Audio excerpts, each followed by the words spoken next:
ایک شخص کافی مدت سے بیمار اور زندگی سے لاچار و بیزار تھا۔ امید کا چراغ لے کر ایک ماہر طبیب کے پاس گیا اور عرض کرنے لگا، جناب مجھے کوئی دوا اور بہتر مشورہ دیں تاکہ میں صحت مند ہو جاؤں، آپ کے لیے صدقہ جاریہ بن جاؤں۔ طبیب نے اس کے حال احوال کو غور سے دیکھا اور اس کی دکھتی ہوئی رگ پر ہاتھ پھیرا۔ اس کے اندرونی حال سے واقف ہو کر اس کے بدن سے جان تو نکل چکی ہے، صحت کی امیدیں ذرا برابر نہیں۔ طبیب نے مکمل تشخیص کے بعد مشورہ دیا، میاں تم یہ دوا دارو چھوڑو، انہی کی وجہ سے تمہاری صحت برباد ہو رہی ہے۔ جو تمہارے جی میں آئے وہ کرو، ہرگز اپنی کسی خواہش سے ہاتھ نہ روکنا، کیونکہ صبر اور پرہیز اس مرض کے لیے مضر ہیں۔ انشاءاللہ آہستہ آہستہ تمہاری تمام بیماریاں جاتی رہیں گی۔ طبیب کی باتیں سن کر اس کی آنکھوں میں خوشی کی ایک لہر دوڑ گئی اور اس کی زندگی کا بجھتا ہوا چراغ پھر سے روشن ہو گیا۔ خوش ہو کر اس نے کہا، واہ، آپ نے کیا خوب مشورہ دیا، آج سے اس مشورے پر دل و جان سے عمل کروں گا۔ مطلب سے نکل کر درد دل کا مرض ٹہلتا ٹہلتا ایک دریا کے کنارے جا نکلا تاکہ طبیعت بحال ہو۔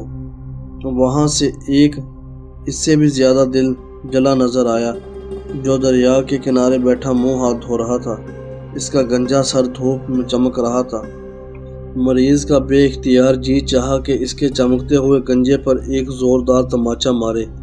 دل میں سوچنے لگا کہ اس وقت مجھے اپنی خواہش کو روکنا نہیں چاہیے ورنہ میری صحت ٹھیک نہیں ہوگی۔ صبر اور پرہیز میرے لیے ہلاکت اور طبیعت کی ہدایت بھی یہی ہے، جو جی میں آئے وہ کرو۔ یہ خیال آتے ہی وہ بے تکلف آگے بڑھا اور تڑاک سے اس آدمی کی گدگدی پر تماچا دے مارا۔ اس غریب آدمی کا دماغ گھوم گیا، تڑپ کر اٹھا اور کہا کہ اے دیوس بے ایمان، میں نے تیرا کیا بگاڑا ہے؟ اور ارادہ کیا کہ چانٹا مارنے والے کو 2-3 گھوسے مارے، اس زور سے لگائے یہ سب کچھ کھایا پیا بھول جائے۔ لیکن اس نے نظر جو اٹھائی تو سامنے ایک نجیب نظار شخص کو دیکھا جس کی ایک پسلی نمایاں نظر آ رہی تھی۔ اس آدمی نے ہاتھ روک کر دل میں کہا، اگر میں اس کو ایک گھوسا بھی ماروں تو یہ برداشت نہ کر سکے گا، یہ اسی وقت ملک کے عدم کا راستہ لے لے گا۔ حالات کے مارے ہوئے کی موت کی ذمہ داری مجھ پر آ جائے گی۔ مرتے ہوئے کو کیا ماروں، لوگ سارا الزام مجھ پر دھریں گے۔ اس نے سوچا خود بدلہ لینا کسی بڑی مصیبت کا پیش خیمہ بن سکتا ہے، لیکن اسے یوں چھوڑ دینا بھی ٹھیک نہ ہوگا، کیونکہ نہ جانے پھر کس طرح تماچا مارے گا۔ لہٰذا اس نے ارادہ کیا کہ اس بیمار کو قاضی کی عدالت میں پیش کیا جائے۔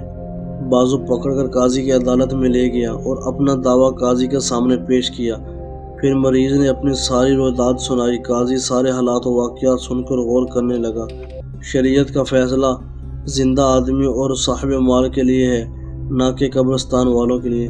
قاضی نے اس آدمی سے کہا، محترم، آپ شروع سے حسد و قصاص اور انتقام کی حقیقت کو سمجھتے ہیں۔ یہ تو قبر کی مانند ہے، اگر قبر کی اینٹ تیرے اوپر جا گرے تو قبر سے کیا انتقام لے گا، اس لیے اس بیمار سے جھگڑا نہ بڑھا۔ پھر قاضی اس قبر کے مہمان کی طرف متوجہ ہوا۔ اس سے پوچھا، بھائی تمہارے پاس کچھ رقم ہے؟ اس نے کہا، میرے پاس 6 درہم ہے۔ قاضی نے فیصلہ دیتے ہوئے کہا کہ تم 3 درہم اس آدمی کو دے دو، 3 درہم اپنے پاس خرچے کے لیے رکھ لو۔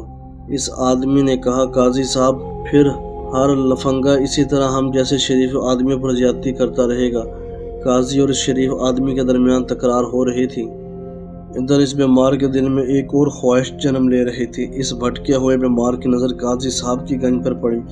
کس وقت اس کے ہاتھ میں خارش ہو رہی تھی۔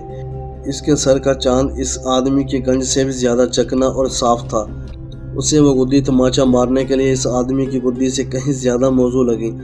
آخر قاضی نے نرمی سے اس آدمی کو کہا، تیری بات درست ہے، ایسے شخص کو ضرور سزا ملنی چاہیے، لیکن یہ تو دیکھ وہ بیچارہ زندگی کے آخری دن پورے کر رہا ہے، خون کا ایک قطرہ اس کی بدن میں نہیں، بجائے سزا کے یہ تو ہمدردی لائق ہے۔ اس بیمار کو آخر دل کی بات ماننی پڑی۔ اور دوسرا، اس نے دل میں سوچا کہ تماچے کا معاوضہ 3 درہم سستا ہے۔ وہ راز کی بات کہنے کی غرض سے قاضی کے قریب ہوا اور زوردار تماچا قاضی کی گدی پر رسید کر دیا اور کہنے لگا، تم دونوں یہ پورے 6 درہم لے لو اور میں اس کیس سے فارغ ہوا، مجھے تو اس مقدمے سے رہائی دو۔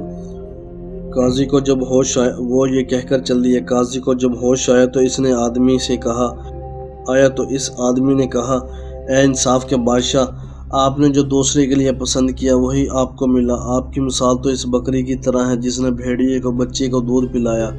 قاضی نے کہا ہر چیز جو قضا لے کر آئے اس میں ہماری تسلیم و رضا ضروری ہے۔ میں اللہ کے حکم سے باطن میں خوش ہوں، اگرچہ میرے چہرے پر ناگواری کے تاثرات ابھرے ہیں۔ میرا دل باغ اور آنکھیں ابر کی مانند ہیں، کیونکہ ابر کے رونے سے باغ ہنستا ہے۔ قدرت الہیہ کے ہاتھ سے کسی کو زہر ملتا ہے، کسی کو امرت، کسی کو غم، کسی کو خوشی۔ انہی متضاد کیفیتوں میں چاہنے والوں کو بہتری اور اصلاح کا راز پوشیدہ ہے۔ درس ہدایت: اللہ تعالیٰ کے ہر کام میں بہتری ہوتی ہے، تسلیم و رضا سے اسے من جانب اللہ سمجھ کر اس پر صبر و شکر کرنا چاہیے۔ صدائے کریم کے ناظرین، اسی طرح کے اچھے اصلاحی واقعات سننے کے لیے چینل کو سبسکرائب کریں، ویڈیو کو لائک کریں۔